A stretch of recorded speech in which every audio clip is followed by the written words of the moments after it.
Untuk menguatkan semangat juang pasukannya, pada tanggal 10 Juni 1949, Gubernur Militer Wilayah Solo Panglima Divisi II, Kolonel Gatot Subroto, mengeluarkan instruksi yang ditujukan untuk rayon-rayon di wilayah Solo di bawah Komandan Detasmen II Brigade 17 Mayor Ahmadi.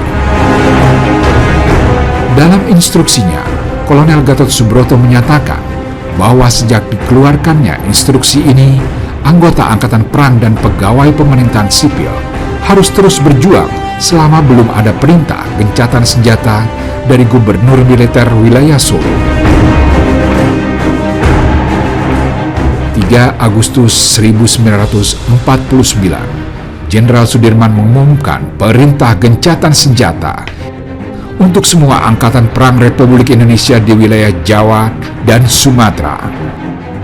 Gencatan tersebut berlaku sejak 11 Agustus 1949 di Jawa, sedangkan mulai 15 Agustus 1949 di Sumatera.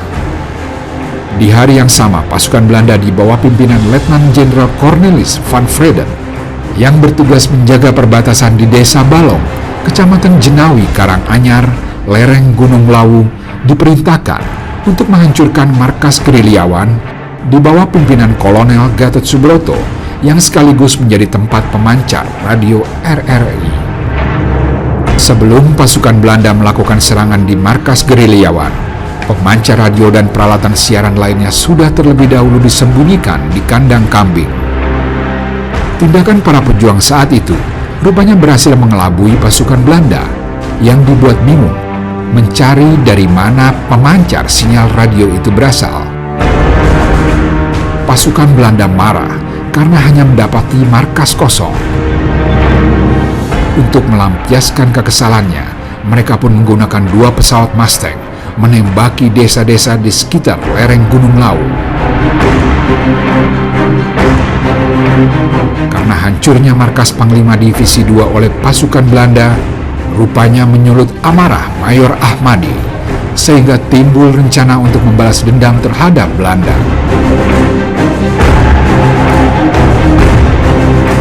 Mayor Ahmadi pun mengadakan rapat komando di Desa Jenggrik, Sragen, dengan menghadirkan komandan-komandan rayon Subwerkrese Arjuno 106.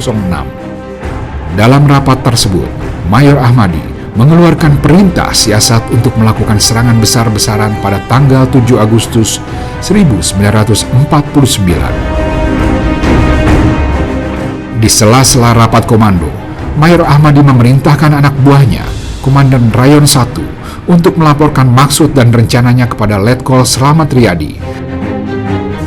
Di hari yang sama, ketika Letkol Slamet Riyadi sedang mendatangi pos Rayon 1 di Desa Bekonang, Sukoharjo, ia menerima laporan secara lisan dari Kepala Staf Rayon 1 tentang rencana Mayor Ahmadi untuk melakukan serangan kota, yakni serangan umum secara besar-besaran pada tanggal 7 Agustus 1949. Kala itu, Letkol Slamet Riyadi juga merencanakan serangan umum ke kota Solo yang akan dilakukan pada 10 Agustus 1949 sebagai serangan perpisahan karena gencatan senjata baru berlaku mulai 11 Agustus 1949 pukul 00.00.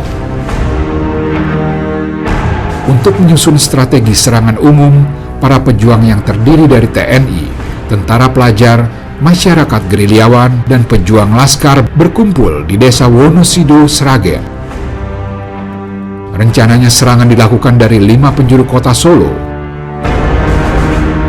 Rayon 1 dari Bekonang dipimpin oleh Suhendro, Rayon 2 dari arah timur dipimpin Sumarto, Rayon 3 dari arah utara dipimpin Prakosa, dan Rayon 4 dari arah barat dan selatan dipimpin Abdul Latif, serta Rayon 5 dari pusat kota Solo di Pasar Pon dipimpin Hartono.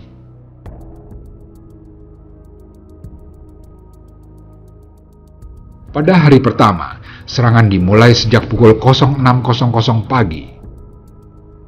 Di hari itu pasukan Subwerkrese 106 Arjuna, tentara pelajar, telah menyusup terlebih dahulu ke dalam kota Solo untuk menguasai kampung-kampung di pusat kota Solo.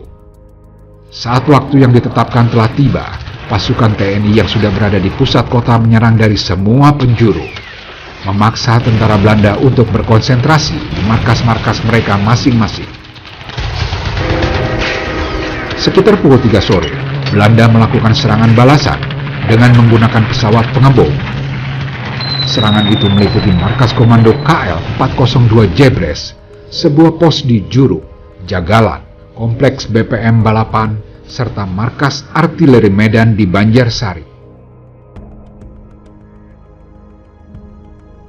Di hari kedua itu, pertempuran berlangsung hingga tengah malam. Ternyata dalam kegelapan malam, para gerilyawan telah memutuskan saluran komunikasi antar markas Belanda.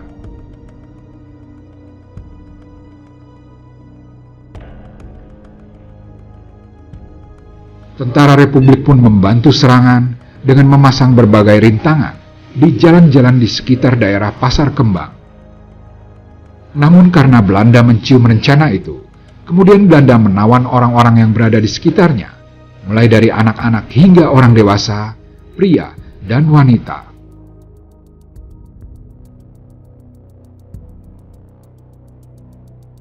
Untuk membantu pasukannya yang terjebak di kota Solo,